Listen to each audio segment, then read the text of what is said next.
My name is Scott Challoner, and you are listening to the Leaders Council podcast for the people who run the country and the people who keep the country running. Now, as regular listeners of our programme will know very well, part of our mission here at the Leaders Council is to bring you a variety of distinct perspectives on leadership and current affairs. And to this end, it is my absolute pleasure to welcome Mandana White onto today's programme. Mandana is the founder and CEO of Smart Grid Forums, a company that works with the engineering sector on innovative event concepts and programs that inform technical decision makers. And Smart Grid remains close to sector developments in engineering and in energy and provides live event platforms that function as a catalyst for new ideas and approaches to achieving future energy security. A very important topic, I think it's fair to say, in the here and now. So without further ado, Mandana, welcome to the show and thank you for joining us. Thank you, Scott. It's great to be here, and I'm looking forward to this conversation. Myself as well, Mandana. And just before we sort of kick things off with the specifics of what we're going to talk about today, I suppose I've given the concise version, if you will, of what it is that Smart Grid does. So perhaps you can just expand upon that for us and just tell us a little bit more about what it is that you do in your own words. Sure. Smart Grid Forums is actually, we're an independent conference organiser that specialises in the smart grid sector. We're set up about 12 years ago under founder and CEO, and we're really, the reason we exist is to support the European power grid sector in its energy transition, in its move towards a more flexible infrastructure that will better support the integration of renewables and electrical vehicles, which is the direction that the energy sector is taking. So we work very hard to understand the trends that are going on in the market, the information that the engineers need to help them make the right technology choices and take bolder implementation actions. We're all very aware of how far behind we are with the climate goals. And a lot of that is to do not with the will to get there or the strategies and policies, but with the pace of implementation of new technologies. That's really what's holding things up. So our conferences bring people together, bring the whole ecosystem together to get them to discuss the most crucial issues that they face in moving forward, to gain clarity and then to go back to their organisations and take more confident action. So that, in a nutshell, I would say, Scott, is where we sit in the sector and how we support it. Yeah, absolutely. And you talked about the importance of the energy transition there, and that is something that we're going to get on to a little bit later on, because in the context of the current cost of living crisis, I mean, energy security especially is something that's very much in the headlines right now. And I guess obviously there's that need for a balanced solution in the sense that we have to make sure that we ensure energy security in the short term, as it were, but that can't come at the detriment of the climate goals, can it? So we will be getting onto that a little bit later on in the conversation because it is something I do really want to talk about. But something else I wanted to address is the fact that you are actually a woman working in the conference space for the energy industry, and it is one of the least gender diverse industries that are out there. So from your perspective, why are there so few women actually working in this sector right now? In the energy sector itself? Yes. Yeah. I think the situation is improving. Certainly in the 12 years that we've been running our events, I've seen a pickup in the ratio of women that are now attending our conferences. The technology sector has traditionally been very male dominated. It's just the subject matter seems to attract more men than women. And the women who do enter the sector, I think there's still a sense that as a woman in a male-dominated sector, you have to work almost twice as hard to be seen and heard. So there are some very powerful women there, and I think the sector is now working very hard to diversify, to hold up female role models, and to encourage more women to come into the sector. Certainly as a conference organiser, we're quite, we're female-led in terms of the ownership and leadership of our organisation. And up until recently, we've been 80% female. Our workforce has been about 80% female. So we're actually working on diversity in reverse, which is to have a better balance of men and women, because it's my belief that actually, we get things done more effectively if we have a balance of the male and female rather than domination of one or the other. And would you say that the gap, if you will, in the industry, I mean, is that just a UK issue, or do you think that's something that's present in the energy sector across the world from your experience? Anecdotally, I would say it's across the sector for sure. It's not just a UK specific issue. However, I do notice that with our customer base and our speakers, the European ladies are often more willing to step up and to speak at the conferences and to offer their insights and take a leadership role than their UK female counterparts. That is a subtle difference that I've noticed. The reasons for that are varied. I mean, there are many reasons for that. But generally, we do find that particularly the Scandinavian countries, they're really quite ahead in terms of gender diversity and equality. And even in the tech sector and the energy sector, the women are more proactive and more willing to step up and be heard. Yeah, so I suppose there's a cultural difference there in the sense that they're far more ahead with it than we are, and therefore the women that are working in the industry are far more willing and sort of ready to come forward, if you will. So thinking about sort of the UK situation, you talked about the fact that the subject matter tends to be something that maybe interests males more, so maybe there's sort of an industry perception there that's perhaps causing a problem. And you also mentioned as well, something that I want to hone in on is that when you are a woman coming into the industry, certainly initially, it feels like you have to actually work twice as hard to get somewhere. So with regards to remuneration, would you say there's actually still a gap there, a gender pay gap within the energy sector? I think that's kind of commonly understood, that there's still a gap, not just in the energy sector, but across all sectors. That women perhaps don't fight as hard to get their pay addressed and raised. It's maybe not the primary reason that they're working. Perhaps there are other motivators for women, and so they don't work as hard or fight as hard as their male counterparts do to have their pay addressed. So I think that gap exists. The reasons for it, again, are quite varied. And what I'm most interested in is empowering women to ask for more, to step up, to lead, to expect more and ask for more, demand more, because I think it's only then that there's going to be a real change made. For as long as we're waiting for permission, I don't think the change is going to be made. And so it's really up to women themselves to feel confident and empowered to step up and ask for more.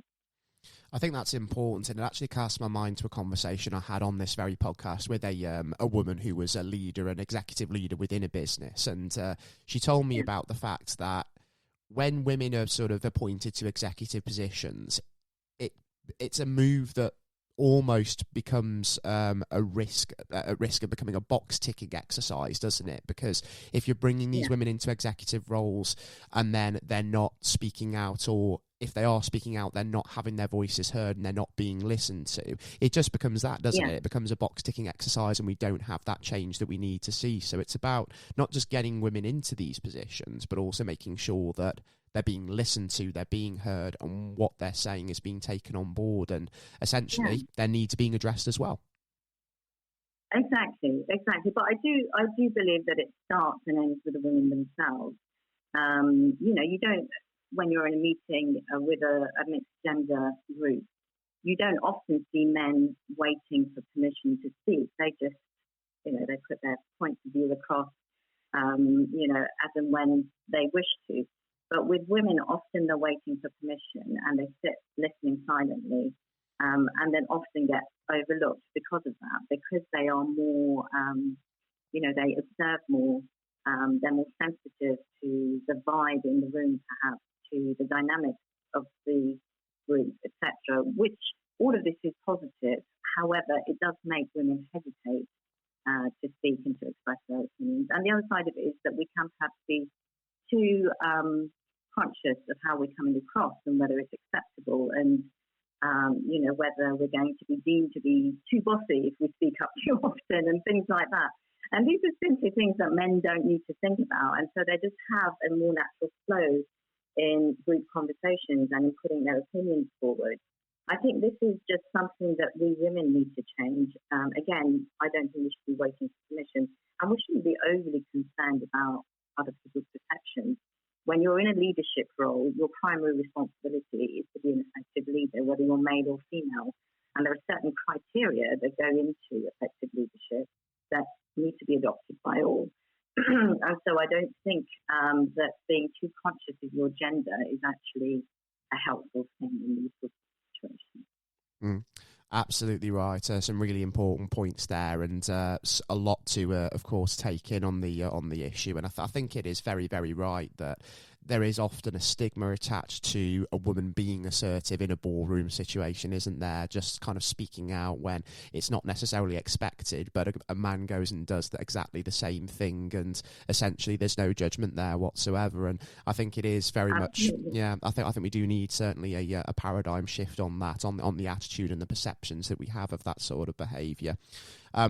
It is something that's gaining some positive traction, fortunately, in the energy sector. But of course, in a lot of industries, we do have a long way to go on that. And let's hope that we do certainly see some positive progress on this side of things moving forward into 2023, of course. And something else that's also hugely on the agenda for this year, given what happened in the early part of 2022 with the Russian incursion on Ukraine, of course, is the urgency of energy security. And it's something that we have alluded to in the discussion already. Yeah. It raises a huge sort of alarm. It sort of rings the alarm bells, doesn't it, on the fact that we need to be self-sufficient here in the UK. And given our net zero ambitions, a huge part of an energy secure future is going to have to involve renewables and probably also nuclear power as well. But lead times are a huge, huge factor with those forms of energy. And in the meantime, of course, we're hearing talk from the government about new oil and gas licenses for North Sea exploration. Obviously, there's a lot of controversy as well about a new coal facility in Cumbria that could be opening. So from your point of view, Mandana, do you feel that energy security in the short term, we need to be very careful that we're not going to be compromising those long-term carbon goals, as we've sort of touched on already? I think there's no denying that in the short term, we just need to take some urgent action and make sure that we can ensure energy security. So however we do that in the short term, it's essential that, we're not in a situation where we're taking blackouts, basically. That's really important. The Ukraine situation has been a long time coming, and I think there's been for several years too much complacency around it. And now that it's been, our reality for the past year almost, I think it has urged the industry to speed up its deployment of the smart grid and to, quicken the pace of renewables integration. That's definitely a positive pressure that we've seen in the last year within the sector. The energy sector, naturally, it's a very conservative sector. It has to move slowly to make sure that it gets all the details of, any new technology implementation right before action is taken. But I think even the sector itself recognises that they have been going at too slow a pace and have been too conservative and too cautious, and now we have a crisis on our hands.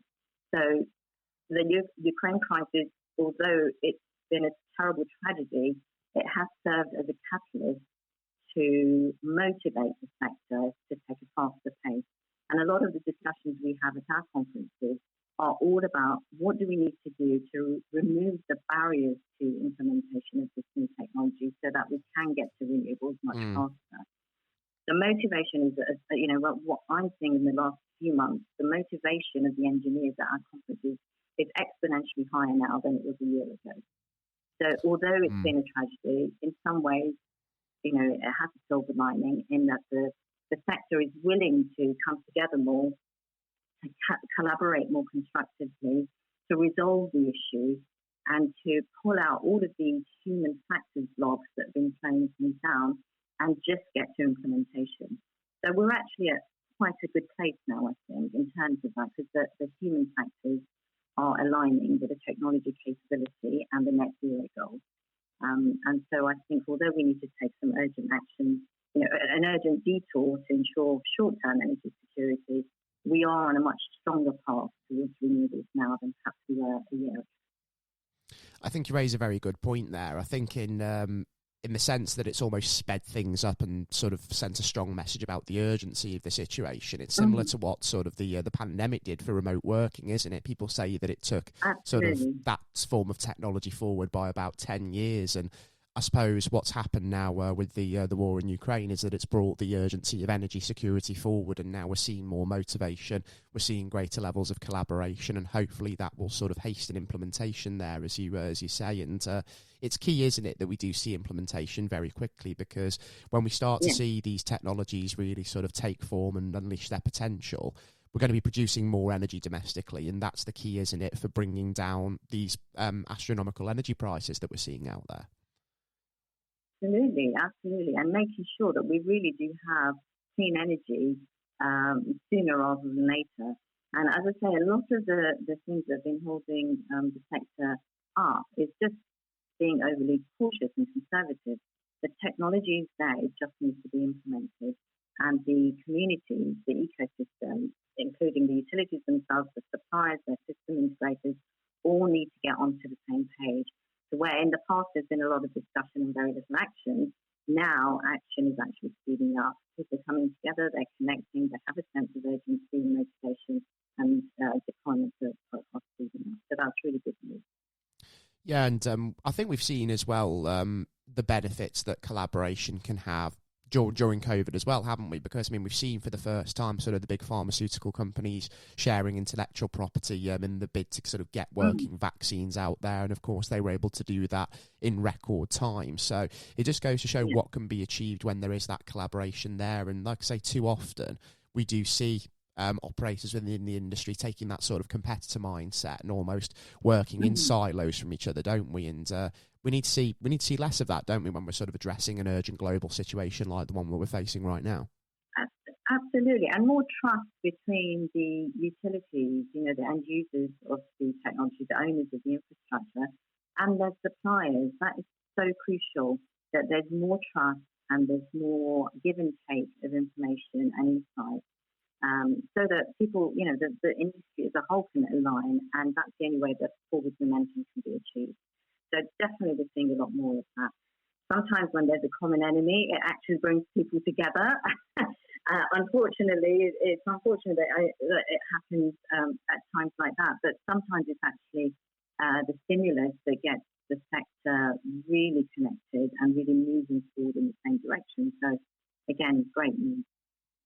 Yeah, it is a silver lining, as you mentioned already, in what is quite a dark time moving forward. But hopefully, like I say, I mean, we've just had the Prime Minister Rishi Sunak yesterday announce some of his 5 big goals for the year, and he's wanting to bring energy prices down half inflation by the end of the year. So, there's big ambitions there to try and remedy the situation that we find ourselves in. And just before we kind of wrap up on the show today, Mandana, I'd be interested to understand some of your sort of personal goals and ambitions for this new year ahead of us. And are there any sort of key milestones that you're sort of eyeing up yourself? We're growing as a business. We're a boutique conference organizer, and of course during COVID we had to downscale quite a bit. We were exclusively focused on in-person events before COVID, and so COVID was also a catalyst for us to move towards virtual events, to online webinars and so on. So we've diversified our product range, and we're offering meetings to the energy sector engineers, both in person now, but also online through webinars, quick webinars, 60, 90-minute webinars, and also 12-week online training programs. And this has been a fantastic way to reach more people with more detailed information, but in bite-sized chunks.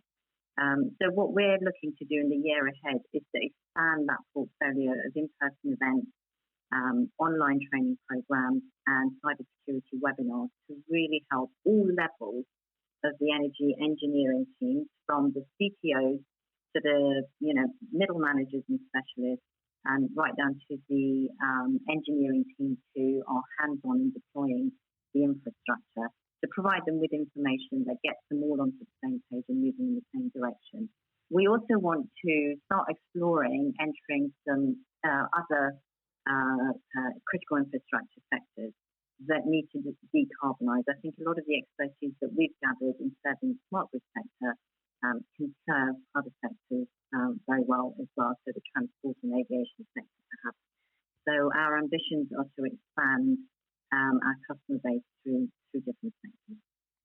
Some absolutely fantastic ambitions, and I do wish you all the luck in the world in really achieving those to the best possible effect, Mandana, as well. And I think it'd certainly be good to catch up at some point in the next year and just see how it's all coming together for you. And one thing actually that I wanted to touch on as well, and just what you've told me there as well, is the fact that you're making the best use of the new sort of video connection technologies to obviously reach out to a greater set of people. And we've talked all about sort of best leveraging new technology in sort of the energy field, and you're doing that in yours as well. You're best leveraging the developments that we've seen during COVID, reaching out to more people and sort of getting the message, the training and the resources out there. So it's an absolute credit to yourselves, and hopefully, like I say, we see the energy industry really following suit with that mentality this year.